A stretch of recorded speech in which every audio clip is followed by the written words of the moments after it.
السلام عليكم ورحمة الله وبركاته. إن الحمد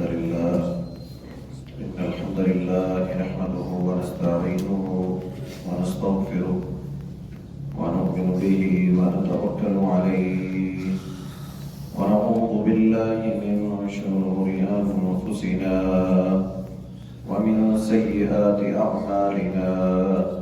من يهده الله فلا مضل له ومن يضلله فلا هادي له، وأشهد أن لا إله إلا الله وحده لا شريك له، وأشهد أن محمدا عبده ورسوله. اللهم صل على محمد وعلى آل محمد كما صليت على إبراهيم وعلى آل إبراهيم إنك حميد مجيد. اللهم بارك على محمد وعلى آل محمد كما باركت على إبراهيم وعلى آل إبراهيم إنك حميد مجيد. أما بعد فإن خير الحديث كتاب الله، وخير الهدي هدي محمد صلى الله عليه وسلم، وشر الأمور محدثاتها، وكل محدثة بدعة، وكل بدعة ضلالة، وكل ضلالة في النار. أعوذ بالله من الشيطان الرجيم. بسم الله الرحمن الرحيم. يا أيها الناس اتقوا ربكم الذي خلقكم من نفس واحدة وخلق منها زوجها وبث منهما رجالا كثيرا ونساء، واتقوا الله الذي تساءلون به والأرحام إن الله كان عليكم رقيبا. يا أيها الذين آمنوا اتقوا الله وقولوا قولا سديدا يصلح لكم أعمالكم ويغفر لكم ذنوبكم، ومن يطع الله ورسوله فقد فاز فوزا عظيما. صدق اللہ العظیم. ہر قسم کی تعریفات تمہیدات اللہ رب العالمین کے لیے جو خالق ہے، مشکل کشا ہے، پروردگار ہے، جس نے مجھے آپ بھائیوں کو آج خطبہ جمعہ میں آنے کی توفیق دی. دعا ہے کہ اللہ تعالیٰ میرا بیان کرنا، آپ بھائیوں کا سننا قبول فرمائے. درود و سلام اللہ کے نبی جناب محمد رسول اللہ صلی اللہ علیہ وآلہ وسلم کی ذات اقدس پر. شعبان کا مہینہ نصف ہونے والا ہے. آج 13 تاریخ ہے. آگے رمضان المبارک کا مہینہ آنے والا ہے. صحابہ کرام رضوان اللہ علیہم اجمعین ان دنوں میں اللہ تعالیٰ سے یہ دعا کیا کرتے تھے کہ یا اللہ ہمیں رمضان میں نیکیاں کرنے کی، عبادت کرنے کی توفیق عطا فرمانا. یہ بہت بڑی سعادت کی بات ہے جس کو اللہ تعالیٰ عبادت کا موقع دے، رمضان پانے کا موقع دے، رمضان کی وہ بہاریں لوٹنے کا موقع دے دے. گزارے میں تو بہت لوگ، لیکن جن کے رمضان پر اللہ کے فرشتے بھی رش کریں اور اللہ تعالیٰ بھی ان کی نیکیوں کو قبول کر لے اور ان کو معاف کر دے اور جنت کے پروانے جاری کر دے، حقیقت میں کامیاب لوگ وہی ہیں. لیکن رمضان المبارک کے آنے سے قبل ہمیں اس بات کا اندازہ ہونا چاہیے کہ اللہ رب العالمین کے ہاں اس شخص کی زیادہ اہمیت ہے جو نیکی کی طرف سبقت کرتا ہے، نیکی کی طرف جلدی کرتا ہے. وَسَارِعُوا إِلَى مَغْفِرَةٍ مِّن رَبِّكُمْ. دوڑو تم اللہ کی مغفرت کی طرف، معافی کی طرف دوڑو. نیکی کے کاموں کی طرف جلدی آنا اللہ تعالیٰ کو ایسے لوگوں کے مزاج اور طبیعتیں بڑی پسند ہیں. بہت سے لوگ ہیں جنہوں نے رمضان کی تیاری کا آغاز کر دیا ہے. ہم رمضان المبارک میں تراویح کا اہتمام کہاں کریں گے؟ گھر والوں کو تیار کرنا شروع کر دیا ہے کہ رمضان آنے والا ہے، اب ہماری مصروفیت یہ ہوگی، ہمارے اٹھنے کی روٹین یہ ہوگی، اور ہم نے اس انداز سے اپنے آپ کو تیار کرنا ہے گویا مسلمانوں کے لیے کوئی خوشی ہے، کوئی عید آ گئی ہے۔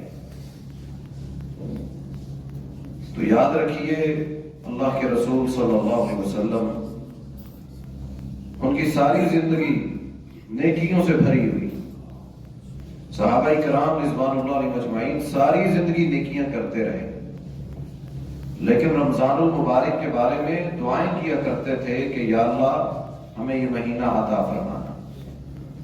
ہم میں سے نہ جانے کتنے زندہ ہوں گے اور کیا صورتحال ہوگی، لیکن آج ہم خطبہ جمعہ میں انشاءاللہ رمضان المبارک سے قبل ہمیں نیکیوں کی قدر، نیکیوں کی اہمیت کے بارے میں پتہ چلنا چاہیے تاکہ ہم اس مہینے کی صحیح معنوں میں تیاری کر سکیں۔ رسول اللہ صلی اللہ علیہ وسلم نے ایک صحابی کے سوال پر کہا، پوچھا اس نے کہ نیکی کیا ہے؟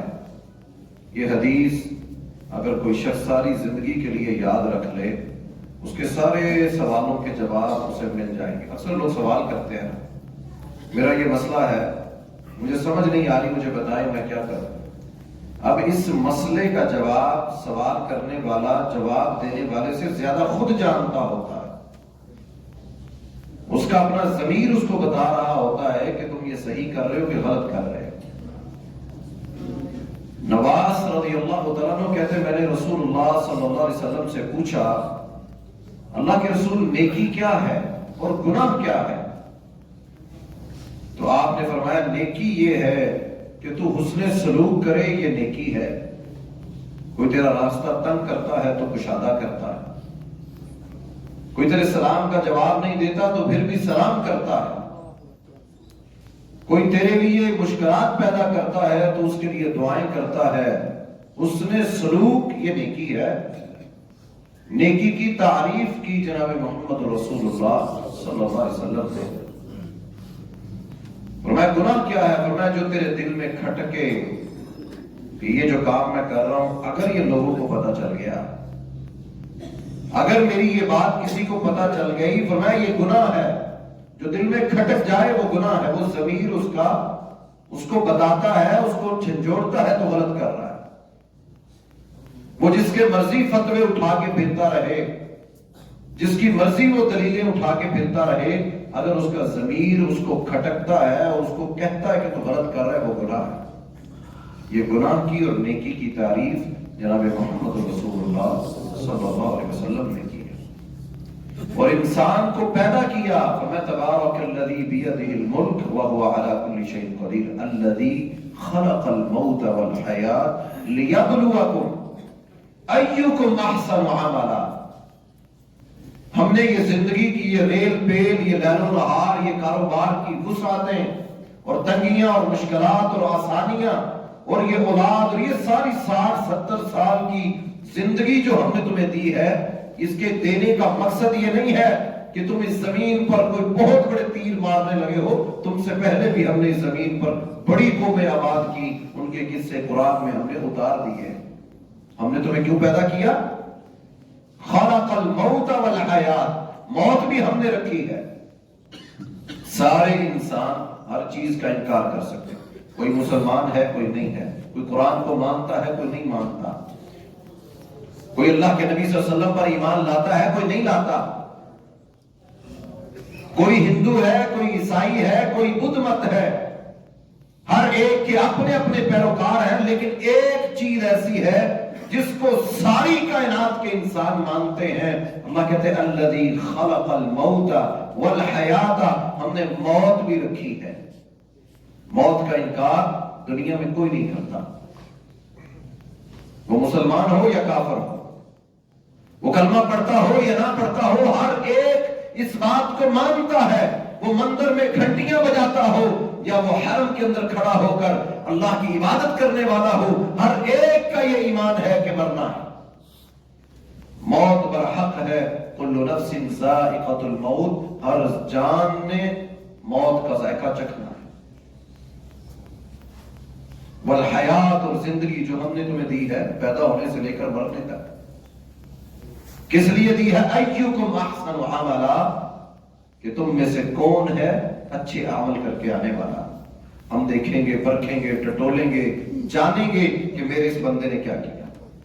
ہم نیکی کب کرتے ہیں؟ جب مشکل میں پھنس جاتے ہیں۔ ہم صدقہ اور خیرات کب کرتے ہیں؟ جب آزمائشوں میں آ جاتے ہیں۔ ہم نیکی والا عمل، زیادہ تر تو اب لوگ یہ بھی کہتے ہوئے سنائی دیتے ہیں نیکی کا زمانہ نہیں رہا، اب تو نیکی کرنی نہیں چاہیے کسی کے ساتھ۔ حقیقت میں وہ نیکی کا صلہ اللہ رب العالمین سے نہیں بلکہ انسانوں سے مانگ رہے ہوتے ہیں کہ ہم نے اس کے ساتھ یہ نیکی کی تھی، احسان کیا تھا، ہم اس کے اوپر ساری زندگی احسان کرتے رہے اور اس بندے نے ہماری نیکیوں کا ہمیں صلہ کیا دیا۔ تو حقیقت میں وہ نیکیاں نہیں، اس انسان کو اپنے اس عمل کا صلہ دنیا میں چاہیے ہوتا ہے کہ میں نے اتنے کام کیے، مجھے کوئی ریکارڈ نہیں دیا، مجھے کوئی اہمیت نہیں دی، میری کوئی ویلیو نہیں ہے۔ تو یاد رکھیے نیکیاں کرنے والے لوگ، ان کا معاملہ اللہ کے ساتھ ہے، وہ تو چھپ کر کرتے ہیں، کسی کو نظر نہ آ جائے۔ وہ نام نہیں بتاتے کہ جس کے لیے یہ نیکی کر رہے ہیں وہ خالق و مالک تو جانتا ہے، جس کو دکھانا تھا اس نے دیکھ لیا، جس کے لیے لوگ جانے دے دیتے ہیں۔ اور صحابہ کرام کو، عمر بن خطاب رضی اللہ تعالیٰ عنہ کو آ کر ایک شخص نے کہا امیر المومنین فلاں شخص شہید ہو گیا ہے، کہا فلاں بھی شہید ہو گیا ہے، فلاں بھی شہید ہو گیا ہے۔ آپ انا للہ و انا الیہ راجعون پڑھتے رہے، جنگ سے خبریں آ رہی تھی۔ عمر رضی اللہ تعالیٰ عنہ کو جب یہ خبریں ملیں تو وہ کہنے لگے تم مجھے 1 2 4 کے نام بتا رہے ہو کہ امیر المومنین کو پتا چلے فلاں بھی شہید ہو گیا، فلاں بھی شہید۔ عمر کہنے لگے کتنے ایسے ہیں جن کو میں عمر نہیں جانتا لیکن وہ خالق و مالک تو جانتا ہے، جس رب کے لیے انہوں نے جانے دی ہے وہ اللہ تو جانتا ہے۔ وہ شکور ہے، اللہ کا ایک نام شکور ہے، قدردان۔ اللہ رب العالمین نیکیوں کرنے والے، نیکی کرنے والوں کی قدر کرتے ہیں۔ اللہ کے ناموں میں سے ایک نام اللہ کا شکور ہے۔ اللہ کہتے ہیں میں قدر کرنے والا، میں معاف کرنے والا ہوں، درگزر کرنے والا ہوں، میں رحمان ہوں، رحیم ہوں، میں حی القیوم ہوں۔ اور وہیں پر کہا میں الشکور ہوں، میں لوگوں تمہاری نیکیاں، تمہارے اعمال ان کو ضائع نہیں کروں گا۔ ان اللہ لا یضیع، اللہ کہتے ہیں میں ضائع نہیں کرتا، بلکہ کہا واللہ یحب المحسنین، اللہ تو پسند کرتا ہے نیکی کرنے والوں کو۔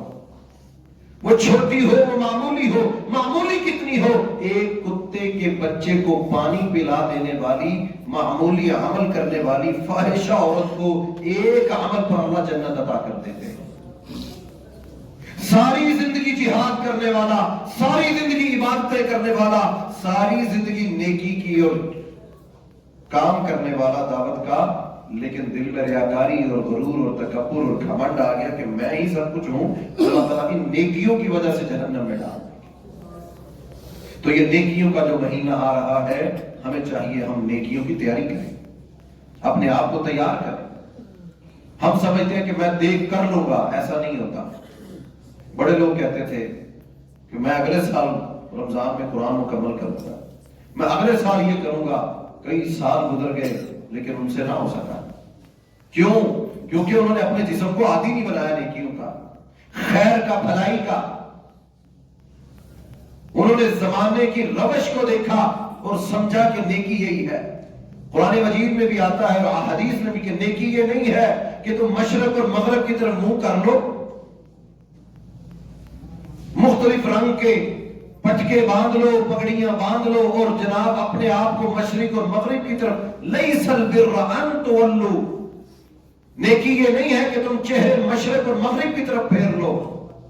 نیکی یہ ہے کہ تم اللہ رب العالمین، وہ عمل کوئی بھی ہو، اس ایک عمل کے ذریعے تم اللہ خالق و مالک کو راضی کر لو۔ قیامت کے دن ایک ایک عمل تولا جائے گا، ایک ایک نیکی سبحان اللہ الحمدللہ کہا ہوا تولا جائے گا، ایک ایک بات سامنے آ جائے گی۔ جو تم دنیا میں پڑھتے رہے، کرتے رہے، وہ سب سامنے آئے گا، میزان لگ جائے گا۔ تو ہمیں چاہیے کہ ہم نیکیوں کے سیزن کے لیے اپنے آپ کو تیار کریں۔ تاجر بڑا سمجھدار ہے، چائنا بھی جاتا ہے، جاپان جاتا ہے، منڈیوں کو دیکھتا ہے، نئی ایٹم آنے والی ہو مارکیٹ میں سب سے پہلے خریدتا ہے۔ لوگ اس کو بڑا عقل مند دانا سمجھتے ہیں کہ یہ کمال کا تاجر ہے، کہ یہ مارکیٹ کے بھاؤ کو، حالات کو سمجھتا ہے، منڈی میں مال آنے سے پہلے سب سے یونیک چیز اس کے پاس ہوگی جو کسی کے پاس نہیں ہوگی۔ کیوں؟ یہ محنت کرتا ہے، یہ مشقت کرتا ہے، یہ وقت دیتا ہے، اللہ تعالیٰ اس کو صلہ بھی دیتے ہیں۔ اسی طرح نیکیاں کمانے والے وہ یہ سیزن جو آنے والا ہے اس کے لیے پہلے سے تیاری کرتے ہیں، پہلے سے اپنے آپ کو تیار کرتے ہیں، ذہنی طور پر اپنے گھر کو، ماحول کو دیتے ہیں کہ شعبان آدھا گزر گیا، باقی 15 دن کیسے گزر جانے ہیں پتہ ہی نہیں چلنا۔ ٹی ویوں پر اشتہارات چل جائیں گے کہ کل اتنے بجے سحری ہے، لیکن کیا میں بحیثیت مسلمان اتنے گناہوں میں لتڑا ہوا؟ کیا میں نے اپنے آپ کو رمضان پانا نہ پانا اللہ کو پتا، لیکن میری تیاری، اللہ کہتے ہیں میں قدردان ہوں، تیری سانسیں رمضان تک پہنچے نہ پہنچے، تیری نیت، تیرا ارادہ اتنا پختہ ہونا چاہیے کہ خالق و مالک کہتے ہیں کہ جو بندہ نماز پابندی سے پڑھتا ہے، فوت ہو گیا، دنیا سے چلا گیا، قبر میں گیا، فرشتے سوال جواب کرنے آتے ہیں، کہتا رک جاؤ میری نماز کا وقت ہے، مجھے عصر کی نماز ادا کرنی ہے۔ نبی علیہ السلام نے فرمایا فرشتے کہتے ہیں اس کا حساب کیا لینا، اس کا جسم تو اللہ کی عبادت کا اتنا عادی ہو چکا ہے کہ قبر کے اندر بھی اپنی نماز کی بات کرتا ہے۔ یہ نیکیوں کی عادت ڈالیں گے تو رمضان کی وہ بہاریں، وہ نعمتیں، ورنہ پہلے 5-6 روزے تو صحیح ٹکا کے مسجدیں بھری ہوں گی، پھر مسجدیں خالی ہو جائیں گی، پھر وہی سالہ سال کے نمازی اور بزرگ ہوں گے۔ کثرت سے اپنے آپ کو عبادت کی طرف روزے رکھیں، رمضان سے قریب 1 ہفتہ نہ رکھیں، اب یہ ایام 20 شروع ہونے والے ہیں، 13، 14، 15 کے روزے رکھیں تاکہ گھر میں ایک ماحول بنے۔ سوار اور جمعرات کا روزہ رکھیں، یہ تیاری ہے کہ اپنے آپ کو تیار کریں تاکہ گھر والوں کو بھی پتا ہو کہ اب ہم جس مہینے میں داخل ہونے والے ہیں یہ مسلمانوں کے لیے بہاروں کا، رحمتوں کا، برکتوں کا اور بخششوں کا مہینہ ہے، اور اس کی تیاری کر کے اپنے آپ کو، اپنے گھر والوں کو شاید اللہ تعالی ہم پر رحم کر دے۔ عمر بن خطاب رضی اللہ تعالیٰ عنہ، ابو بکر صدیق رضی اللہ تعالیٰ عنہ، کئی صحابہ اکرام کی زندگیاں اٹھا کر دیکھو، اللہ کے نبی صلی اللہ علیہ وسلم پوچھا کرتے تھے آج تم میں سے روزہ کس نے رکھا ہے؟ آج تو ہم مقتدیوں سے پوچھ نہیں سکتے، اللہ کے نبی اپنے مقتدیوں سے پوچھا کرتے تھے تم میں سے آج روزہ کس نے رکھا ہے، تم میں سے آج جنازہ کس نے پڑھا ہے، آج مسکین کو کھانا کس نے کھلایا ہے، مریض کی عیادت کس نے کی ہے۔ 4 سوال صحابی کہتے اللہ کے نبی صلی اللہ علیہ وسلم نے اپنے مقتدیوں سے بحیثیت امام ان سے پوچھا۔ ابو بکر صدیق رضی اللہ تعالیٰ عنہ کہنے لگے اللہ کے نبی صلی اللہ علیہ وسلم آج میں ابو بکر روزے کی حالت میں، آج تم میں سے مریض کی عیادت کس نے کی ہے۔ اب یہ کتنا بڑا عمل ہے، شاید ہمیں اس عمل کا اندازہ ہو جائے۔ فرمایا جو شخص صبح کے وقت کسی مریض کی عیادت کرتا ہے لا بأس طہور انشاءاللہ، تم جلدی ٹھیک ہو جاؤ گے، اللہ تمہیں صحت یاب کرے، تندرستی دے، پریشان نہیں ہونا، میں تمہارا بھائی بحیثیت مسلمان تمہارے ساتھ ہوں۔ ایک مریض کی عیادت کرتے ہوئے اس کو حوصلے والے 2 جملے منہ سے یہ نکالتا ہے، اللہ کے رسول صلی اللہ علیہ وسلم نے فرمایا 70,000 فرشتے جب سے اس نے تیمارداری کی صبح کو کی تو رات تک اس کے لیے بخشش کی دعا کرتے رہتے، رات کو کرتا ہے تو صبح تک دعا کرتے رہتے۔ پھر آگے فرمایا کہ جنت میں اللہ ایک باغ لگا دیتے ہیں اس شخص کے لیے جس نے کسی مریض کی عیادت کی۔ رسول اللہ صلی اللہ علیہ وسلم نے پوچھا کہ تم میں سے آج کسی نے مریض کی عیادت کی؟ ابو بکر صدیق رضی اللہ عنہ کہنے لگے اللہ کے رسول میں نے عیادت کی۔ آج تم میں سے کسی نے مسکین کو کھانا کھلایا؟ قرآن مجید پڑھیے، جنت اور جہنم کا لوگوں کا تذکرہ کرتے ہوئے اللہ رب العالمین نے قرآن میں ذکر کیا اہل جہنم جو جہنم میں جائیں گے جنت والے ان سے پوچھیں گے تم جہنم میں کیوں آ گئے؟ ایک وہ کہیں گے ہم نماز نہیں پڑھتے تھے، قالوا لم نک من المصلین، ہم نماز نہیں پڑھتے، ہمیں اپنا کاروبار، اپنا ٹائم، اپنی ہر چیز نماز سے زیادہ قیمتی تھی۔ قالوا لم نک من المصلین، قرآن اتارا اللہ نے اور ان کا مکالمہ بیان کیا، گفتگو ذکر کی، آپس میں یہ کریں گے، آپس میں یہ قیامت کے دن باتیں کریں گے۔ اور بات کیا ہوگی؟ ہم آڈیو لیک سنتے ہیں نا، آڈیو لیک ہو گئی، ویڈیو لیک کر دی گئی، یہ اللہ تعالیٰ قرآن مجید میں ہمیں قیامت کے دن کی آڈیو اور ویڈیو بیان جاری کر رہے ہیں۔ قیامت کے دن یہ آپس میں ایک دوسرے سے باتیں کریں گے اور ایک دوسرے سے کہے گا تو کیوں جہنم میں آ گیا؟ تیرے پاس تو سب کچھ تھا دنیا کا۔ وہ کہے گا قالوا لم نک من المصلین، میں نماز نہیں پڑھتا تھا، وَلَمْ نَكُنْ نُطْعِمُ الْمِسْكِينَ، دوسرا عمل کیا بتائے گا؟ میں مساکین کو کھانا نہیں کھلاتا تھا۔ آج ہمارے دسترخوانوں میں، ہمارے گھروں میں کوئی مساکین کے لیے جگہ ہے؟ کتنا خوبصورت دین ہے، فرمایا تم دو اللہ تمہیں اور دے گا۔ کوئی بندہ دنیا میں دکھائے میں نے اللہ کی راہ میں دیا تھا، مجھے میرا کم ہو گیا۔ کھانا کھلانا اتنا بڑا عمل ہے کہ اللہ کے نبی صلی اللہ علیہ وسلم نے کئی احادیث بیان کی، جنت میں گھر ہے، بالا خانے ہیں، اندر کھڑا ہو باہر نظر آتا ہے، باہر کھڑا ہو اندر نظر آتا ہے، اتنا عالی شان گھر اللہ نے تیار کیا۔ صحابہ کہتے ہیں اللہ کے رسول کس کو اللہ دے گا؟ فرمایا جو بھوکوں کو کھانا کھلاتا، اللہ اس کو یہ گھر عطا فرمائے گا۔ آپ پوچھا کرتے تھے، آپ بھی پوچھیں، اپنے بھائی سے پوچھیں کہ آج پورے ہفتے میں کیا تیرے دسترخوان پر کوئی مسکین، کوئی بھوکا کھانا کھا کے گیا؟ آپ کہا کرتے تھے مجھے ڈھونڈنا ہو تو میں تمہیں ان صفہ کے طالب علموں میں ملوں گا جن کا نہ گھر تھا نہ کمانے کے ذرائع تھے، دین کے طالب علم تھے، دین کے علم کے لیے آئے ہوئے، مختلف جگہوں سے ہجرتیں کر کے، کپڑے بھی مکمل نہ تھے۔ اللہ کے نبی صلی اللہ علیہ وسلم صحابہ کو کہتے ہیں مجھے ڈھونڈنا ہو تو میں تمہیں ان میں ملوں گا۔ دنیا میں بہترین نظام تعلیم دینے والے، دنیا کے بہترین استاد اور مفکر، بہترین لیڈر اور باصلاحیت حکمران ہونے کے ساتھ ساتھ لوگوں کی کس انداز میں خوبصورت تربیت فرمائی کہ تمہارے دسترخوانوں میں ان مساکین کا حصہ ہے۔ آپ بڑے حیران ہو گئے۔ دور جاہلیت میں، اسلام سے قبل، جہاں ان کی برائیاں ہیں، بیت اللہ میں ننگا طواف کرتے تھے، برائیاں ان کی، شراب نوشی کرتے تھے، عورتوں کو زندہ درگور کر دیتے تھے، جوا عام تھا، بدکاریاں عام تھی، سب کچھ تھا۔ ان کی خوبیوں کو اٹھا کے دیکھو کہ دور جاہلیت میں ان کی خوبیاں کیا تھی۔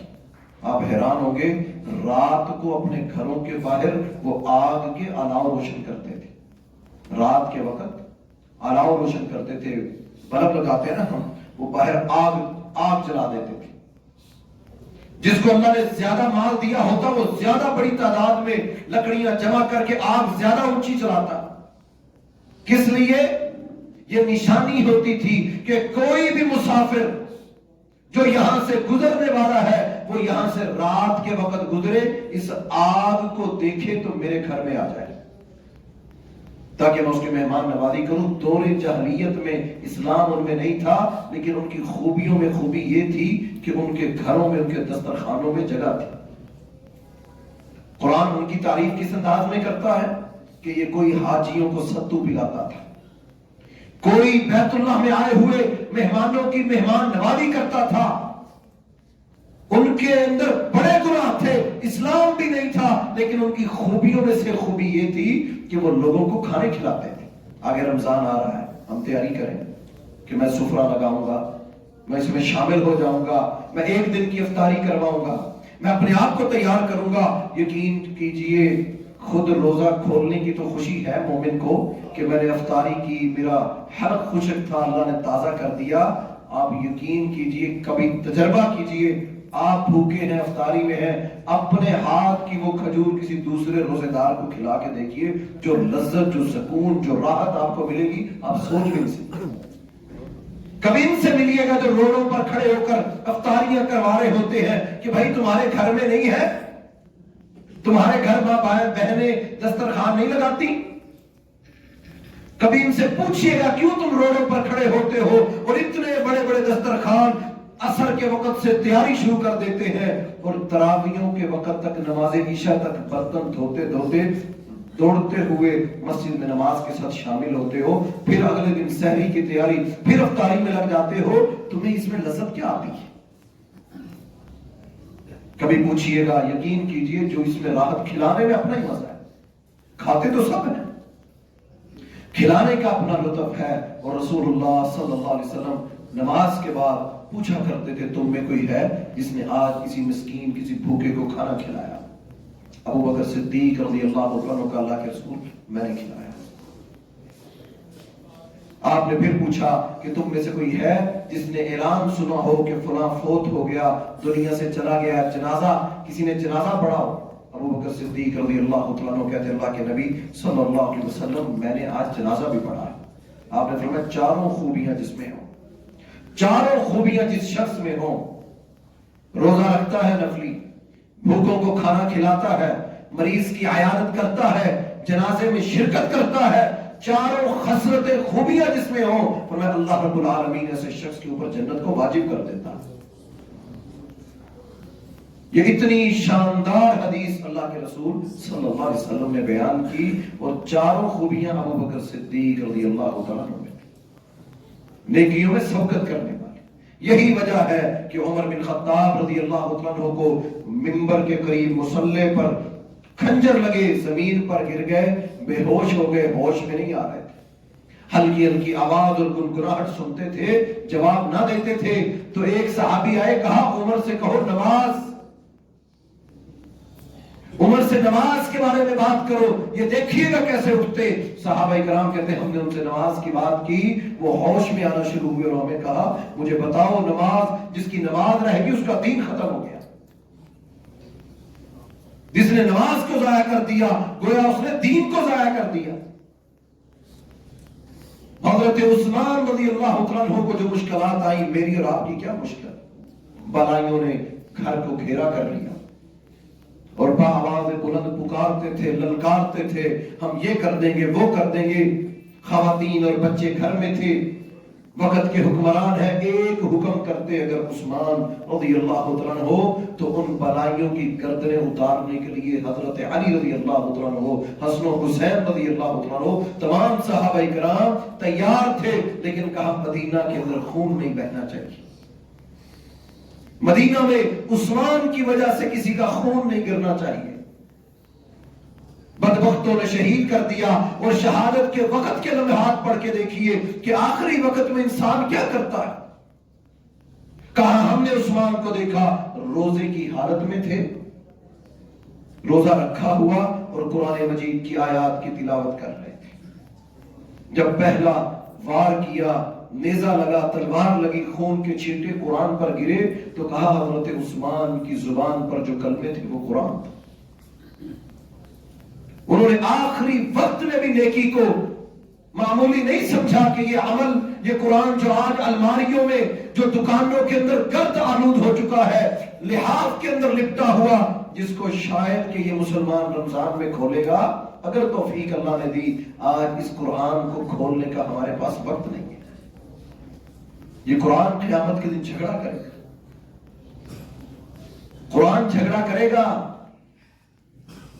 جن کے لیے ہم سب کچھ کرتے ہیں، بیوی کے لیے، بچوں کے لیے۔ اللہ کہتے ہیں فَإِذَا جَاءَتِ السَّاعَةُ يَوْمَ يَفِرُّ الْمَرْءُ مِنْ أَخِيهِ وَأُمِّهِ وَأَبِيهِ وَصَاحِبَتِهِ وَبَنِيهِ لِكُلِّ امْرِئٍ مِّنْهُمْ يَوْمَئِذٍ شَأْنٌ يُغْنِي۔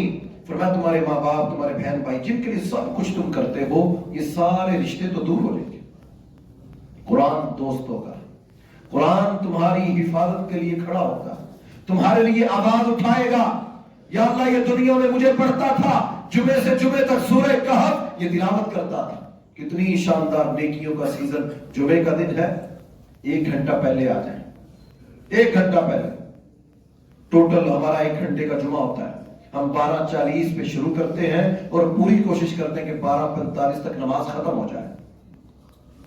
1 گھنٹے کا ہمارا یہ موضوع، جس میں ہم اپنی تربیت کے لیے اگر 1 گھنٹہ کوئی پہلے آ جائے یا جمعے کے بعد عصر تک پڑھ لے، سورہ کہف فرمایا جو شخص جمعے سے جمعے تک پڑھ لیتا ہے اللہ تعالیٰ ان کے سارے صغیرہ گناہوں کو معاف کر دیتا ہے۔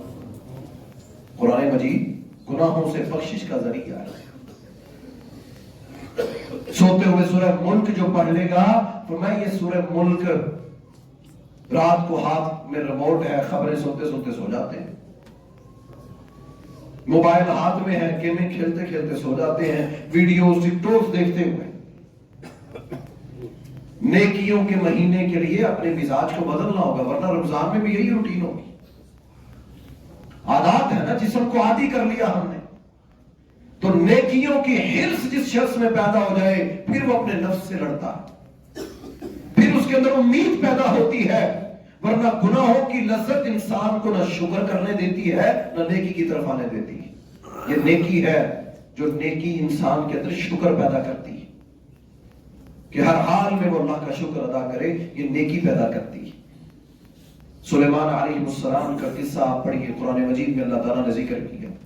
جب بارش نہیں ہوئی، قحط تھا، جانور بھوک سے بلک رہے تھے، تو ساری قوم اور جانور، یہ واحد نبی ہے جن کو اللہ تعالیٰ نے جانوروں کی آواز سننے کی بھی صلاحیت دی تھی۔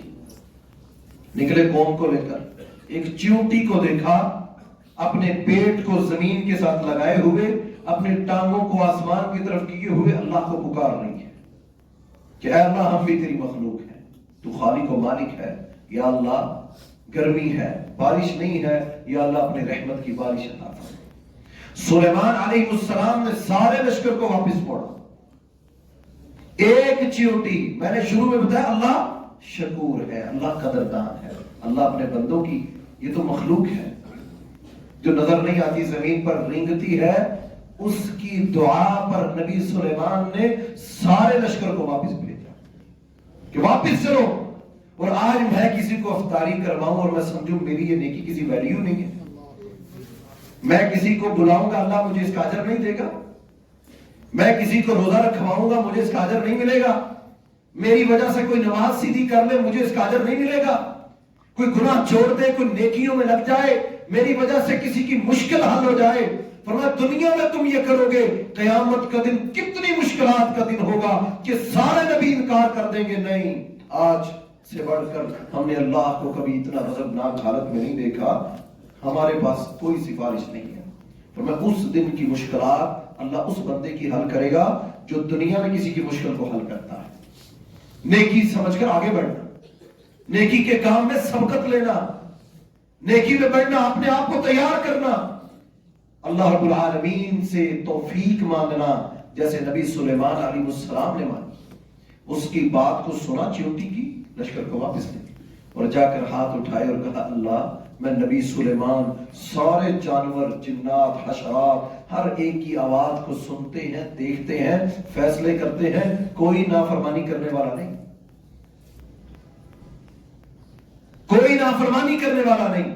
نبوت بھی اللہ نے دی، بادشاہت بھی اللہ نے دی، انسان تو انسان، جانوروں کو بھی اللہ رب العالمین نے اس نبی کے تابع کر دیا، ہر نعمت اللہ نے عطا فرمائی، لیکن ایک چیونٹی کو اللہ کے سامنے مانگتے ہوئے دیکھا تو کہا اللہ تیرا شکر ادا کرتا ہوں کہ تو نے مجھے یہ توفیق دی کہ میں اس کی آواز کو سن سکا، یا اللہ مجھے توفیق دے کہ میں تیرا اس بات پر شکر ادا کر سکوں۔ ایک بات سننے پر یا اللہ، نبی سلیمان کہہ رہے ہیں یا اللہ مجھے توفیق دے کہ میں ان نعمتوں پر تیرا شکر ادا کر سکوں۔ فتبسم ضاحکا، مسکرائے اور واپس پلٹ گئے اور کہا کہ یا اللہ مجھے توفیق دے کہ میں تیری ان نعمتوں پر شکر ادا کروں۔ تو یہ نعمتوں پر شکر گزاری کب ہوتی ہے؟ جب انسان نیکیوں کی توفیق اللہ سے مانگتا ہے، یا اللہ مجھے توفیق دے دے، یا اللہ میں تیرا بندہ ہوں، مجھ سے نہیں ہو رہا، تو نے سب بڑے لوگ ہیں جن کے پاس بڑا کچھ ہے، کرنا بھی چاہتے ہیں نہیں ہوتا، بڑا کچھ ہے کرنا چاہتے ہیں نہیں ہوتا، وہ اللہ سے توفیق مانگے، اللہ نے ان سے وہ توفیق چھین لی کہ وہ کرنا چاہتے ہیں، بڑے بڑے خواب ہیں کہ یہ بھی کام کر جوں، یہ بھی کر جوں، لیکن ہوتا ہی نہیں، سوچتے ہیں اگلے مہینے کروں گا، پھر نہیں ہوتا۔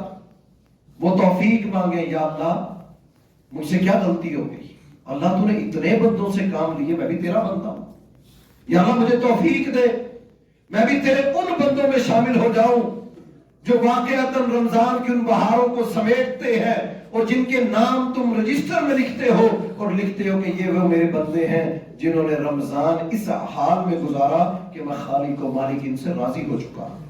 یا اللہ ہمیں بھی ان کی لسٹ میں شامل فرما۔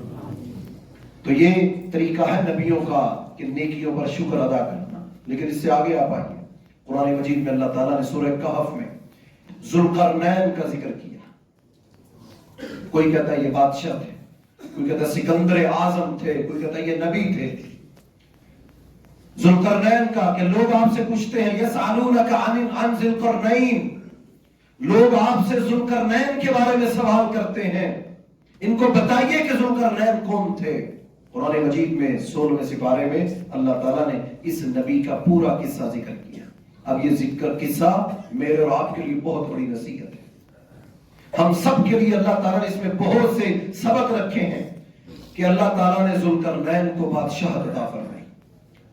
فتح کرتے کرتے کرتے ایک ایسی جگہ چلے گئے جس جگہ پر آگے پانی اور سورج ڈوبتا بھی ہے اور سورج وہاں سے طلوع بھی ہوتا ہے، سورج غروب بھی وہاں ہوتا ہے اور سورج طلوع بھی وہاں سے ہوتا ہے۔ دنیا کو فتح کرتے کرتے وہاں تک چلے گئے۔ قرآن مجید میں اللہ تعالیٰ نے ان کا پورا قصہ ذکر کیا۔ لوگوں کو بتائیے کہ ذوالقرنین کون تھے، ذوالقرنین کیا بات کہتے تھے، ان لوگ ہمیں بتائیے، ان کو قصہ سنائیے۔ اللہ کے نبی صلی اللہ علیہ وسلم نے یہ پورا قصہ بیان کیا۔ ذوالقرنین جب اس جگہ پہنچے جہاں سورج طلوع ہوتا تھا اور غروب ہوتا تھا، پہاڑوں کے پیچھے ایک ایسی قوم سے واسطہ پڑا جنہوں نے ذوالقرنین کو روک کر کہا کہ ہم آپ سے ایک التجا کرتے ہیں، آپ کے پاس اتنی بڑی فوج ہے، آپ ایسا کریں، یہ وادی ہے ایک پہاڑ سے دوسرے پہاڑ تک، اس کے درمیان میں ایک دیوار بنا دیں، ایک دیوار بنا دیں اور اس دیوار کے بنانے کے عوض ہم آپ کو مال بھی دیں گے، جو مزدوری کریں گے، جو آپ کے سپاہی اس پر کام کریں گے، ہم اس کی لیبر بھی دیں گے۔ کیوں؟ فرمایا کہ اس پہاڑی کے پیچھے یاجوج اور ماجوج کی ایک قوم ہے جو زمین میں فساد پیدا کرتی ہے، ہم چاہتے ہیں ہمارے اور ان کے درمیان ایک آڑ آ جائے۔ نبی سلیمان علیہ السلام کے سامنے یہ بات آ گئی۔ اب یہاں سوچتے جائیں، قوم مشکل میں پھنسی ہوئی، اللہ تعالیٰ اب حکمران اللہ ہمیں ایسے عطا کرے جو ایسے عوام کے لیے درد رکھتے ہیں۔ ذوالقرنین کا قصہ سنائیے، حکمرانوں کو یہ قصہ بتائیے کہ نبی ذوالقرنین یا بادشاہ ذوالقرنین سب کچھ ہونے کے باوجود پتا چلا یہ قوم مشکل میں ہے اور اس کو ڈر ہے کہ یہ ساتھ کی قوم یاجوج اور ماجوج یہ زمین پر فتنہ اور فساد پیدا کرے گی۔ انہوں نے ریکویسٹ کی، انہوں نے کہا ہم اس دیوار کو بنائیں گے، تم لوہے کو جمع کرو۔ لوہا جمع کیا گیا، اس کے بڑے بڑے تختے بنائے گئے، اس کو بکھرایا گیا اور ایک بڑی دیوار ایک پہاڑ سے دوسرے پہاڑ کے درمیان بنائی گئی اور اس کے اوپر تانبے کو بکھرا کر اس کے اوپر پھینک دیا گیا اور فرمایا کہ اب اس دیوار کو کوئی بھی نہیں توڑ سکتا سوائے اللہ کے حکم کے۔ اس دیوار کو بنا دیا۔ قرآن مجید میں اللہ تعالیٰ نے اس قصے کو ذکر کیا۔ کیوں کیا؟ اس قصے میں کیا نشانیاں ہیں ہمارے لیے کہ طاقت آ جائے، قوت آ جائے، عہدے مل جائے، حکمرانی مل جائے تو یہ اللہ کا انعام ہے اور نیکی کا موقع مل جائے، باوجود اس کے کہ اس کے پیسے بھی مل رہے تھے، کہا نہیں چاہیے، یہ تو ہماری سعادت ہے کہ اللہ تعالیٰ ہم سے یہ کام لے لے۔ پوری قوم نے، پورے لشکر نے مل کر ان کو اس آزمائش سے بچایا اور اللہ تعالیٰ نے قرآن مجید کے الفاظ بنا کر اتار دیے کہ اے نبی صلی اللہ علیہ وسلم اس قوم کو ذوالقرنین کا بتائیے کہ عہدہ بھی تھا، حکمرانی بھی تھی، فوج بھی تھی، بادشاہت بھی تھی، کہہ سکتے تھے یہ میرا کام نہیں ہے، میں نہیں کروں گا، یا تم خود کرو، ہمیں کیا، ہم تو دور دراز کے علاقوں سے آئے ہیں۔ لیکن مشکل میں پھنسا ہوا ایک قوم کو دیکھا تو اس بادشاہ وقت نے کیا کیا، ان کی دیوار بنا دی، مشکل کو حل کر دیا، اس کو نیکی سمجھا اور نیکی میں سبقت کر گئے اور سبقت کرنے والوں کا قصہ اللہ نے قرآن مجید میں ذکر کیا کہ کوئی نیکی معمولی نہیں ہے۔ دوسرا اس میں میرے اور آپ کے لیے کیا سبق ہے، یہ نہیں کہا بنانے کے بعد کیا خوبصورت جملہ زبان سے نکالا، دیوار بن گئی، قوم نے آ کر کہا شکریہ، کہا نہیں، جو جملہ زبان سے نکالا قرآن بنا کر اللہ نے اس کو اتار دیا۔ ذوالقرنین کہنے لگے کہ یہ اللہ کی طرف سے رحمت تھی، ہذا رحمت من ربی، یہ اللہ کی طرف سے رحمت تھی کہ اس نے مجھے توفیق دی کہ میں نے یہ دیوار بنائی۔ اور پھر آگے کہا جب تک یہ رہے گی اللہ کے حکم سے، یہ نہیں کہ میری ٹیکنالوجی ہم اپنا آج 5 مرلے 10 مرلے کنال کا گھر بنا لیں اور ہم چورے ہو جاتے کہ میں نے یہ کیا، میری ساری زندگی کی کمائی یہ ہے۔ نبیوں نے، بادشاہوں نے کیا کچھ زمین پر کیا، اور اللہ نے ان کے قصے قرآن بنا کر اتارے اور کہا دیکھو وہ نیکیاں کرتے تھے، عمل کرتے تھے، تو اس کے باوجود ان کے مزاج اور ان کے جملے کیا تھے، اور میرے اور آپ کے جملے کیا ہے۔ آج اگر اللہ نے مجھے چند روپے اور چند مرلے اور چند گز کے گھر عطا کر دیے تو کہیں میرے اندر وہ فرعونیت تو نہیں آ گئی، میں وہ نیکی، وہ احسانات، وہ نیکی کے جذبے بھول تو نہیں گیا۔ ذوالقرنین کہنے لگے یہ اللہ کی طرف سے رحمت تھی، ھذا رحمت من ربی، یہ اللہ کی طرف سے رحمت تھی جو مجھے اللہ نے توفیق دی کہ میں نے یہ بنایا۔ اور اب یہ نہیں کہ یہ میری ٹیکنالوجی تھی، میرا دماغ تھا، میں نے یہ کیا، نہیں، کہا یہ اللہ نے مجھے توفیق دی کہ میں نے اس انداز سے یہ بنائی۔ اور پھر کریڈٹ خود نہیں لیا کہ میں نے اتنے لوگوں کو روزے رکھواتا ہوں، میں نے مسجدیں بنوائیں، میں تو یہ کرتا رہا۔ جناب یاد ہوگا آپ کو، ہر سال ہم تو کرتے ہیں جناب، اپنی نیکیوں کو جتایا نہیں بلکہ کیا کہا، خوبصورت انداز میں کہا ھذا رحمت من ربی، یہ اللہ کی طرف سے رحمت ہے، اور جب تک اللہ چاہے گا یہ قائم رہے گی۔ یہ نہیں کہ میں نے بنائی ہے تو یہ میری سلطنت ہے، میری جاگیر ہے۔ یہ نبیوں کے، بادشاہوں کے قصے قرآن مجید میں اللہ رب العالمین نے اتارے۔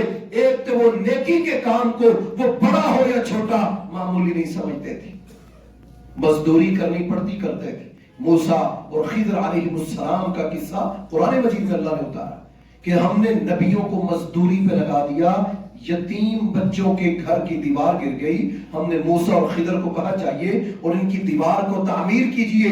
وہ گئے، جس بستی سے کھانا بھی نہیں ملا، اور اس بستی کے ان بچوں کے گھر کی دیوار کو تعمیر کیا، اور صبر نہ کر سکے۔ خضر پوچھنے لگے موسیٰ مجھے بتائیے ہم نے وہ دیوار کیوں بنائی؟ قرآن مجید میں اللہ تعالیٰ کہتے وَكَانَ أَبُوهُمَا صَالِحًا، ان یتیم بچوں کا باپ نیک تھا، نیکیاں کرتا تھا۔ آج میں اور آپ کوئی نیکی کریں گے اللہ ضائع کر دے گا؟ میں اور آپ کسی نیکی کی نیت کریں گے کیا اللہ تعالیٰ اس کو پورے کرنے کی توفیق نہیں دے گا؟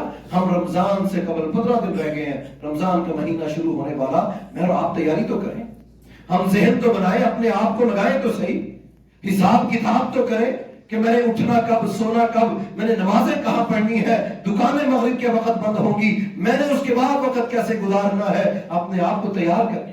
میرے موبائل میں ایسی چیزیں ہیں جو ہونی نہیں چاہیے، میں اس کی تیاری کروں، اس کو صاف کروں، میں اپنے گھر کو دیکھوں، اپنے آپ کو تیار کریں۔ یہ رمضان کی تیاری ہے، اور نیکیاں کمانے کا سیزن یہ ہے کہ انسان اس کو اللہ کی طرف سے نعمت سمجھے، اس کو انعام سمجھے، غنیمت سمجھے۔ ورنہ قرآن مجید اٹھا کر دیکھیے، اللہ تعالیٰ سورہ جمعہ میں کہتے ہیں کہ یہودی کہتے تھے ہم اولیاء اللہ ہیں، یہودی کہتے تھے کہ ہم اولیاء اللہ ہیں، آج بھی وہ کہتے ہیں ہم اللہ کے محبوب ہیں، ہم اللہ کی لاڈلی قوم ہیں۔ آج بھی یہودی دنیا میں کہتے ہیں ہم لاڈلے ہیں، ہم میں اتنے نبی اللہ نے بھیجے، ہم نبیوں کی اولاد ہیں، اور ہم آج بھی وہ اللہ کہتے ہیں اگر یہ سچے ہیں، اگر یہ سچے ہیں کہ ہم اولیاء اللہ ہیں، پھر ان سے کہو یہ موت کی تمنا کریں۔ یہ تو زندگی جینا چاہتے ہیں، مرنا تو یہ چاہتے نہیں۔ اور نیکیاں کرنے والے، عبادتیں کرنے والے، یہ آخری جملے جو ہم جمعے کے اختتام پر آپ کو سنا رہے ہیں، بیان میرے لیے اور آپ کے لیے، اللہ تعالیٰ قرآن میں کہتے ہیں اگر وہ اولیاء اللہ ہیں، نیک ہیں، اپنے آپ کو اللہ کا دوست کہتے ہیں، موت کی تمنا کریں۔ یاد رکھیے جو نیکیاں کرتا ہے، جو خیر کے کام کرتا ہے، سبقت کرتا ہے، اس کو موت کے وقت بھی بڑی آسانی میسر ہوتی ہے۔ وہ بیماری کے وقت یہ نہیں کہتا وہ فلاں سے بھی تعویذ لا دو، فلاں بھی دھاگا کر دو، یہ بھی کر دو، فلاں انجیکشن بھی لگا دو، فلاں، بلکہ وہ بیماری پر بھی اللہ کا شکر ادا کر رہا ہوتا ہے۔ وہ اللہ سے ملاقات کا خواہش مند ہوتا ہے. حضرت بلال رضی اللہ عنہ بیمار ہوئے، آخری وقت بیمار ہوئے تو مسکرا رہے ہیں، شدت عالم بیماری کا، لگتا تھا اسی بیماری میں اللہ کو پیارے ہو جائیں. تو دوستوں نے، ساتھیوں نے کہا بلال مسکرا کیوں رہے ہو؟ کہا مجھے تو نظر آ رہا ہے کہ میں اللہ کے نبی صلی اللہ علیہ وسلم کا دیدار کروں گا، مجھے تو نظر آ رہا ہے میں اللہ رب العالمین سے ملاقات کروں گا. جب نیکیاں کی ہو تو پھر امیدیں لگتی ہیں، پھر آگے، کیونکہ مومن کے لیے تو السجن المومن، دنیا قید خانہ ہے. وہ سمجھتا ہے بہترین جگہ، یا اللہ پہلے زمین سے اوپر تھا، زمین کے نیچے، یہ اوپر بھی تیری جگہ ہے، نیچے بھی زمین کے تیری ہی زمین ہے. یا اللہ تو نے جس طرح اوپر مجھے آباد رکھا، نیچے بھی آباد رکھا. جب مومن نیکیاں کرتا ہے پھر اس کا دل، جگر، گردہ مضبوط ہوتا ہے. پھر وہ موت کو نعمت سمجھتا ہے کہ یہ موت میرے لیے اللہ کی طرف سے نعمت ہے. ہاں اللہ اگر تو زندگی دے گا میں اور نیکیاں کروں گا. ہاں اگر میرے اوپر موت کا وقت ہے تو یا اللہ میں شکر کروں گا، یا اللہ میں کلمہ کی توفیق مانگوں گا. یہ نیکیوں سے انسان کو توفیق ملتی ہے. اور گناہوں کے باعث کتابیں بھری پڑی دنیا کے اندر، جنہوں نے اپنے آپ کو نیکیوں سے دور رکھا، برائیوں پر لگائے رکھا، گناہ کرتے رہے اور اسی طرح دنیا سے چلے گئے، ان کا انجام بھی اچھا نہیں ہوا. ہم نام نہیں لیں گے، ہم ذکر نہیں کریں گے، ہم نیکیوں کی بات کرتے ہیں کیونکہ ہم مسلمان ہیں، ہم خیر کی بات کرتے ہیں، ہم اپنے اندر شوق پیدا کریں. یقین کیجئے لذت اور سکون اللہ کے دین میں ہے. جتنی مرضی مشکلات آئیں، جڑ کر دیکھیے، چل کر دیکھیے، لوگوں کو کھلا کر دیکھیے، لوگوں کے جنازے پڑھ کر دیکھیے. آپ نیکی کے، اسلام کے اس پیٹرن پر جو اللہ کے نبی صلی اللہ علیہ وسلم نے میرے اور آپ کے لیے پسند کیا، ہمارے ساتھ اللہ کے نبی سے بڑھ کر مخلص کون ہوگا دنیا؟ ان سے بڑھ کر وفا والا کون ہوگا؟ جو روتے رہے، کہا مانگو، جو مانگو گے عطا کریں گے. اور ایک دعا سنبھال کے رکھی، کس لیے؟ کہ قیامت کے دن میں اپنی امت کے لیے اللہ سے بخشش مانگوں گا. ان سے بڑھ کر ہمارے ساتھ مخلص کون ہوگا؟ اور انہوں نے کہا کہ میرا امتی فجر کے لیے اٹھے، ظہر کے لیے دکان کو چھوڑ دے، عصر کے لیے اپنی مصروفیت کو چھوڑ دے، مغرب اور عشاء نماز کے ساتھ ادا کرے، نیکیاں ہی نیکیاں. آپ گننا شروع کر دیں، گنتے ہیں نا کہ ہر مہینے اتنا کمایا، اتنا کمایا. ایک نماز اکیلا پڑھتا ہے، ایک نیکی کرتا ہے تو 10 گنا تک اس کو بڑھا دیا جاتا ہے. اور اگر اس کو وہ خلوص کے ساتھ با جماعت ادا کرتا ہے 27 گنا.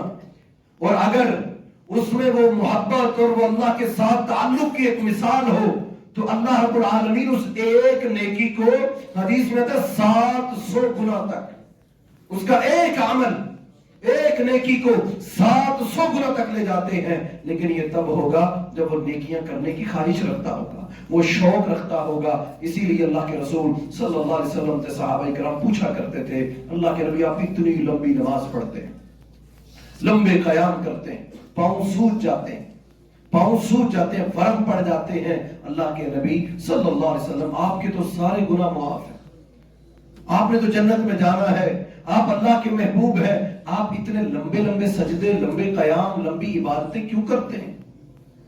کیوں کرتے ہیں؟ آپ صلی اللہ علیہ وسلم نے فرمایا میں چاہتا ہوں میں اللہ کا شکر گزار بندہ بن جاؤں. عبادتیں کس لیے؟ کہ میں اللہ کا شکر گزار بن جاؤں. یہ نیکی کرنے کے بعد اگر سوچ ہماری ہے کہ یا اللہ تیرا شکر ہے، تو نے مجھے توفیق دی، میری کیا اوقات، میرے جیسے کتنے کہاں ملازم ہیں، میرے جیسے کتنے کس کے محتاج ہیں، یا اللہ میں تیرا شکر ادا کرتا ہوں. اور اللہ کے نبی صلی اللہ علیہ وسلم کی عبادت کا شوق، آخری بات کر کے بات ختم کرتے ہیں، اسے ایک حدیث سے لگا دی تھی. صحابی کہتے ہیں میں مسجد میں داخل ہوا، میں نے اللہ کے نبی صلی اللہ علیہ وسلم کو مسجد میں نماز پڑھتے ہوئے دیکھا، نفل نماز. کہتے ہیں میں قریب آ کر سننا، تلاوت سننا شروع کر دی. کہتے ہیں اللہ کے نبی صلی اللہ علیہ وسلم نے تلاوت شروع کی سورۃ البقرہ کی. مجھے تھا کہ 100 آیات پڑھیں گے، رکوع میں چلے جائیں گے، 100 آیات مکمل ہوگی، 200 آیات پر مجھے تھا رکوع کریں گے. کہتے ہیں مکمل سورۃ البقرہ اللہ کے نبی صلی اللہ علیہ وسلم نے تلاوت کی. 2.5 سپارے، سورہ آل عمران، سورہ آل نساء، 4-5 سپارے بنتے ہیں. عمر کتنی؟ 40 سال کی عمر میں نبوت ملی، 13 سال مکہ میں، 53 سال عمر. اور مسجد نبوی کا بنی 2 ہجری میں 55-56 سال کی عمر بھی ہم لگائیں اور ہم آج لمبا کھڑا نہیں ہو سکتے، قیام نہیں کر سکتے، زیادہ دیر بیٹھ بھی نہیں سکتے. مزاج اللہ کے نبی صلی اللہ علیہ وسلم 56-57 سال کی عمر میں صحابی کہتے کہ میں نے سنا 2 رکعتیں نفل نماز میں 5 سپارے جناب محمد رسول اللہ صلی اللہ علیہ وسلم نے قیام کے اندر پڑھے، قیام کے اندر پڑھے۔ تو یہ اپنے مزاج کی بات ہے اور طبیعتوں کی بات ہے، طبیعتیں بنانے پر آئیں تو بن جاتی ہیں، نہ بنانے پہ آئیں تو انسان سے چلنا بھی مشکل ہو جاتا ہے۔ دعا ہے کہ اللہ تعالیٰ مجھے اور آپ احباب کو رمضان المبارک سے قبل نیکیوں کو سمجھنے کی اور ہر نیکی کے بارے میں تیاری کرنے کی اللہ ہم سب کو توفیق عطا فرمائے۔ اقول قولی ھذا استغفر اللہ لی ولکم ولسائر المسلمین۔